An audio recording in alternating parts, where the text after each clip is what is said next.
All right, everybody. In this section, the last section we talked about facing the darkness, and in this section, remember I told you to write those down and keep those for the next section because they were going to come in handy. So now that we have found the darkest part of the forest, we have confronted what scares us, we have confronted the darkest things in our life, or the darkest things in our heart, the darkest things in our mind.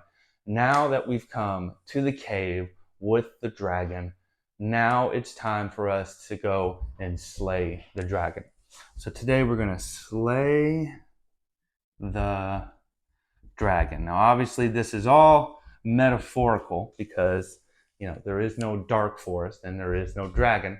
But metaphorically, we're going to slay the dragon. The dragons are the things in your life that I said, that dark part of the forest, the things that you're scared to confront.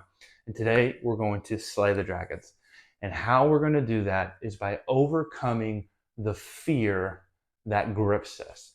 Because the reason why these things, these moments in our life, these core beliefs that we hold on to, these negative emotions, these limiting mindsets, whatever you want to call them, the reason why they have such a hold over us is because it grips us with fear, because we are afraid to confront them. Because what happens if we're wrong? So what happens if you go to confront the dragon thinking you're going to slay it and you're wrong and it slays you? Well, first you have to do is you have to overcome that fear. I have another video out there that's not a part of the program, but it is on my YouTube, and it talks about overcoming the fear of failure. And once you begin to overcome the fear of failure, then slaying your dragons is easy. And I talked about in that there's 4 ways to overcome the fear of failure, and the same 4 ways to slay your dragon. So number 1, first thing, that's not a 1, that's an I. Sorry. So number 1, first thing you need to slay your dragon, to overcome the fear that grips you, the thing that keeps you from being able to confront him in the first place. Number 1, just do it.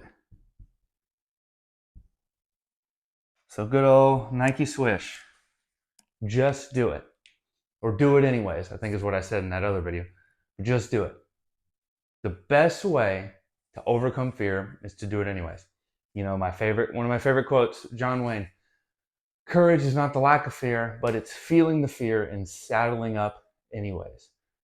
So the best way to start confronting fear is to confront fear, to just do it. Because when you begin to, number 1, you have to just it's like, in the pool in the summer, like the first couple swims, that pool is cold. And if you dip your toe in it, or if you try to ease your way into it, it's just so much worse. So what you need to do, strip off the floaties, don't dip your toe in, don't test the waters, you're going to dive in. You're going to dive in. It's going to be a shock, but that's okay, because as you begin to do it more and more, you'll get used to it, you'll grow stronger to then eventually you won't have that fear at all. It's like, you do it, you swim in the water till eventually you don't even notice that the water was so cold at the beginning.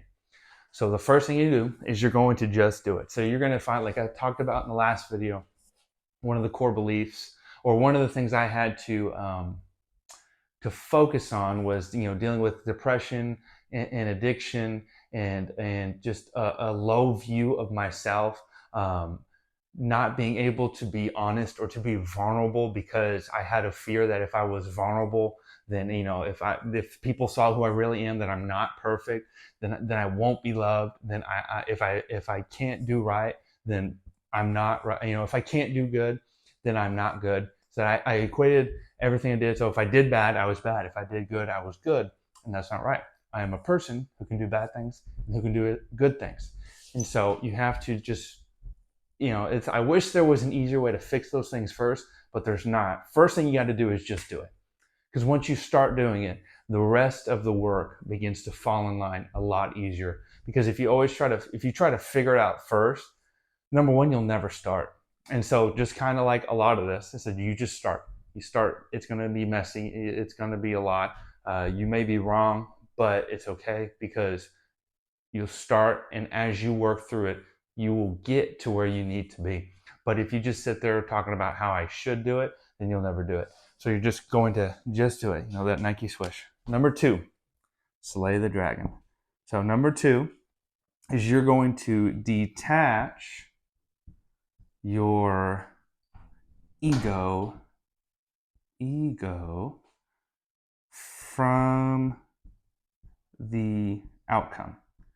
So what that means is that you're going to detach your pride, you're going to detach your ego, you're going to detach what you think is important to you from the outcome. So we're not going for a specific outcome here. And I know that's kind of weird because in a program, you think the focus is an outcome, but the main part of this program is not to get a specific outcome, but to teach you how to weather the storms, how to handle life, how to remain disciplined, and how to remain physically and mentally strong no matter what life throws at you. You know, with a lot of other programs, they teach you how to do these things, do this, do this, do this, and it's focused on an outcome. But then once you achieve that outcome, then what? Then you're stuck. And so many people fall back into the old ways, into the old habits, and you get in the cycle. I know I did. You know, I would lose weight. I'd gain the weight back. Lose weight. Gain the weight back. My dog is joining us. You can't see her, but she came in because she wanted me to pet her. But you lose weight, gain the weight back. I would be mentally healthy. I wouldn't be depressed. I wouldn't be acting out in addiction. And then something would happen, go back and forth, back and forth, back and forth. Just these unhealthy cycles of the guilt and the shame and everything like that. So it's important that you detach your ego from the outcome. And what that means is that whatever the outcome may be when you're going through the process, she's fine. Whatever the outcome may be when you're going through the process, what? Don't vacuum in here. Thanks. Sorry, my wife's vacuuming. But whatever may be, you know, whatever the outcome may be, don't attach your ego to the outcome, but know that the outcome is going to be what you need it to be. So you're going to detach your ego, meaning when you're doing the work, you're not going to get frustrated with yourself or frustrated with other people because the outcome isn't exactly what you want it to be. Because the outcome will be dependent upon what you put into it. So when you put your trust in the process, you know that the outcome will be what it needs to be. Because right now, case in point, if you're going through this and you're having these issues, you don't know what you need the outcome to be. You don't know what a healthy you may look like. And a healthy you may be different than what you think it is. Because you'll begin to realize that the picture you have for yourself is distorted and blurry. And what you think perfection is actually not. It's just another form of unhealthiness.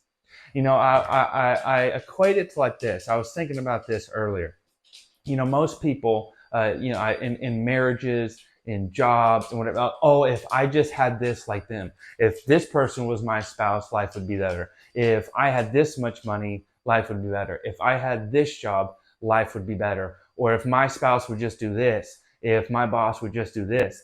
And that's not true. Life wouldn't be better. Life would just be different. You would have the same problems because you are the only problem in your life. Everybody else may cause issues and all that stuff, but you are your own problem. You are your only problem. You are your own self, or you're your own worst enemy. It wouldn't be better. It would just be different. So how do you get a better life? Well, you build it. And sometimes when you build things, the outcome is a little different than what you originally had planned. But I've found most of the time when you detach your ego from the outcome and you stop trying to force specific things and you trust the process and you begin to grow and you begin to develop that emotional intelligence and begin to get physically healthy and you begin to be a better husband, father, brother, employee, employer, whatever your titles may be, whatever responsibilities you have in the world, when you detach your ego, the outcomes actually end up being better for everybody because they're healthy outcomes. Because a lot of times, these outcomes we picture are still based in an unhealthy desire. So you need to detach your ego from the outcome and trust the process. Number 3. So we're just going to start facing the dragons. We're going to detach our egos from the outcome. So number 3, before we even actually get into really dealing with the dragons. So number 3 is you have to, oh snap, what was it? Number 3. Oh, no. said, know your power.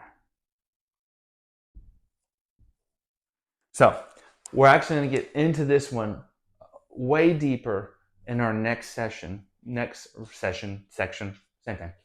In our next section where we talk about understanding the power that you have. But once you're just going to start, you've detached your ego, you've gotten rid of that ego that says you have to be right or it has to happen this way.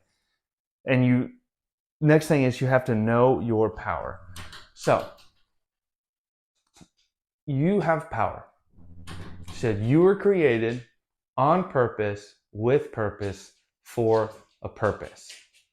You were created by God who created heaven, who created the earth. Whether you believe that or not, I don't care because it is truth. We've talked about that. I don't care what your feelings are about that. I just care of the truth of the matter. And if you don't believe that, that's okay. But you have to understand you were created by something or somebody and you have power from it. I know in AA and all that sort of thing, I've did some of those in the 12 steps. One of the first steps is, surrendering yourself and your will to a higher power. And they talk about whatever that power may be, God, the universe, the program, something that is bigger and greater outside of yourself. Same thing applies here. You have to know where your power comes from. And it doesn't come from you, because if it came from you, you wouldn't have these problems. One second. My dog wants out of the office. All right, let's go trim.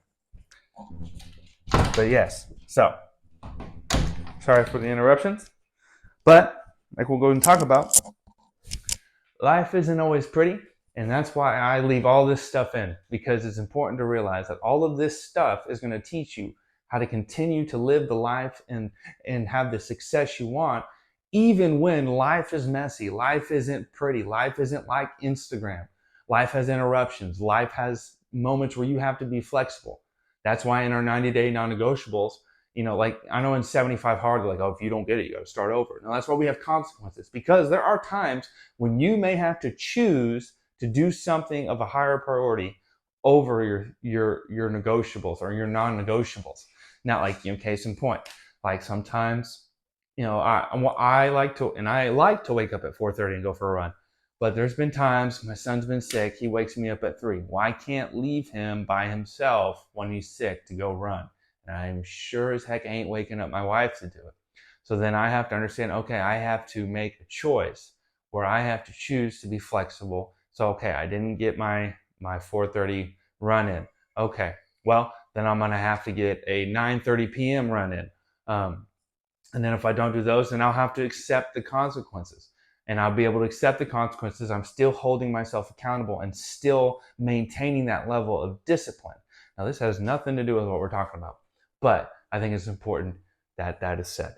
So, 3, know your power. Know where your power comes from. Know that you have power to slay the dragon.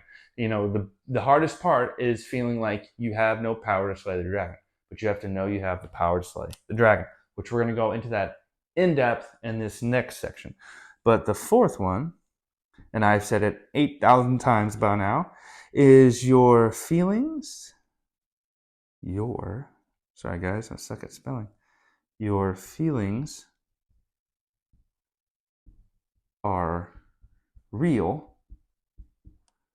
but not, finish it with me, not reality. So just because you feel that the dragon is scary doesn't make it so. Just because you feel like it's insurmountable doesn't make it so. And my wife is now vacuuming. Hopefully I can edit this part out. But know your feelings are real, but not reality. So for this next section, I'm going to have some instructions below this video where you're going to walk through these steps in order to begin to change your limiting beliefs. You're going to begin to change those negative core values. You're going to begin to confront, any depression, addiction, anything that you've gone through, childhood trauma, all those sort of things. You're going to be able to go step by step in order to begin to slay your dragons.